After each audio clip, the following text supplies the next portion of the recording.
Gaya Presiden RI Prabowo Subianto disorot warganet saat bertemu dengan Presiden China Xi Jinping.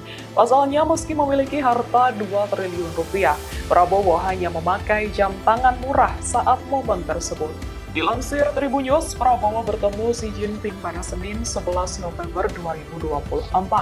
Saat itu, Prabowo mengenakan jam tangan merek Timex Expedition yang harganya sekira 1,5 juta rupiah. Bahkan media asing ikut menyoroti gaya Prabowo. Padahal diketahui Prabowo Subianto merupakan pejabat terkaya nomor 5 di Indonesia. Adapun jam tersebut sebelumnya juga pernah jadi sorotan pada bulan Oktober lalu di masa pelantikan Presiden dan Wakil Presiden. Download Tribun X sekarang, menghadirkan lokal menjadi Indonesia.